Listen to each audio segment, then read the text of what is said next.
So many times we wait until it's a huge problem. And it's like, okay, how are we gonna fix the huge problem? But what's happening up the river and why is this happening in the first place?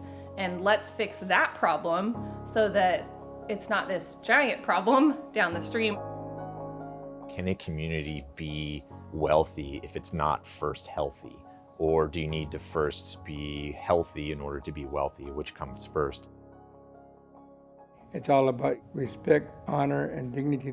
When they develop regulations, the first thing we tell them is that, the vision of our tribe for this place that you're building, or for this business that you're building, that you show, honor, respect, dignity to all that come here. I believe our region is honestly a diamond. There's things here that you cannot find or do anywhere else. But what makes that a place you want to go to, a place you want to stay or come back to, are the people. We have some tremendous remote opportunities to travel and get away and see California from a completely different perspective.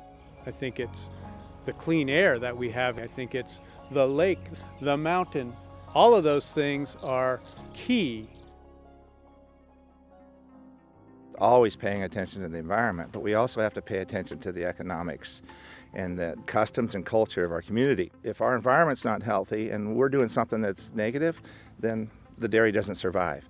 If the community isn't healthy, then we don't really survive. If we have a sustainable business that's able to rejuvenate its employees, we're going to be able to afford building the business and great employees will come.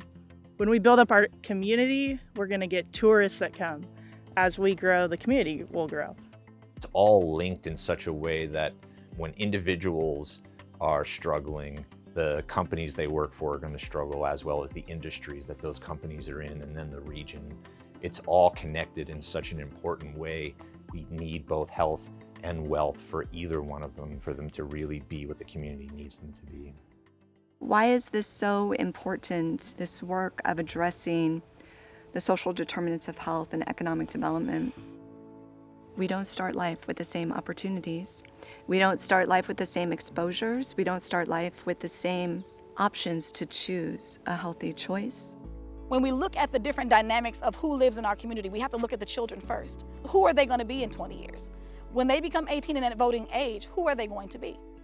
Young people, their adulthood is going to be largely influenced by what they are taught to do, what they are allowed to do, and what explained well for them. They're the sorts of folks who are best served by the concept of upstream.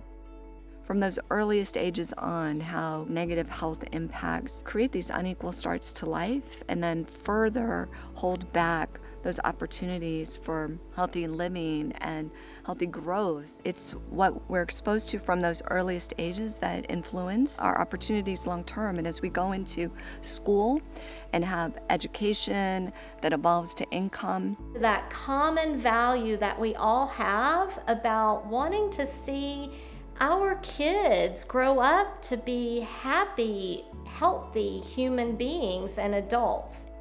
Our children are our future. They're going to be writing your pension check, or they're going to be making policies on disability and or insurance. Why wouldn't we protect them and give them the best now?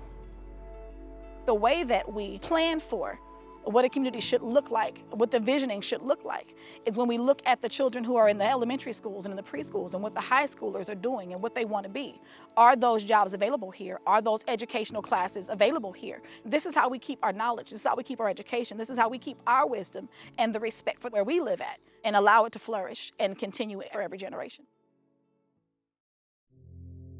With this virus, everybody, depression, anxiety, hurt, loss of family, loss of homes, loss of jobs. We need to heal. Right now, everything's all about healing. We struggle every day here, which is what I believe truly makes us have the addiction problems we have. I believe it was 2018. We had one of the highest overdose rates in the state of California. And I believe that addiction problem comes from our environment and our social status. The way we bridge the gaps in mental health availability and wellness and access to economic success and access to change a poverty mindset. I think it all goes together. Before you can truly build yourself for success or build a plan for success, you have to first address mental wellness. Most people's main focus is downstream. It's pulling those people out of the water. When you think about the hundreds of thousands of dollars that are spent in emergency rooms where those people really need to be connected to some kind of social service, oftentimes mental health services. To me, it's kind of an upstream, downstream thing. Upstream is the schools, and you have these kids and you can see them and you're in their day-to-day life. Well, downstream is the prisons. Why are they ending up in prison? People struggle physically with their health, emotionally, spiritually. If we're going to talk about health, we have to talk about the whole person. What we're creating and trying to deal with it downstream while we're dealing with recovery and addiction and intervening later, it's creating a tremendous amount of energy for individuals, for our community together that we could have stopped with a lot more smarts upstream. How does a community come together to define the environment of that community? To set up an environment where that healthy choice is easier, to be able to make decisions that improve the well-being of not only us as individuals, but our communities as a whole. If you're going to do an infrastructure project, how will this address some of the things that are part of our cultural challenges? Can you show us that this is going to lift somebody up out of poverty? Can you show us that this project somehow will address things like racial inequality? We would have thought years ago, well, those don't have anything to do with infrastructure, but they do. In order for us to properly serve our senior community and our community members who have physical limitations, we do have to look at some of the things that are not available to them. If a person in a mobile chair can't get down a dirt road, where is the accessibility? Really tying together these economic pieces of access and looking at our communities of why and where people are living in an apartment building so close to where someone has a food co-op, but could be a million miles away because there's no public transportation, there's no safe bike route, there's no way to walk there. Instead, what they have in walking distance or biking distance to their house is a liquor store. When it's let's come together, let's work together, let's figure this out. The wisdom is in the walls and the people around us. Like my dad has said many times through my life, a problem's only an opportunity for success. Opening up these opportunities for fresh fruits and vegetables actually changes someone's physical health from the earliest years through the end of life. We get tied up in just being busy trying to survive in business and do what we do. But when those important conversations are being had, we want to be there. I grew up with the saying, build it and they will come.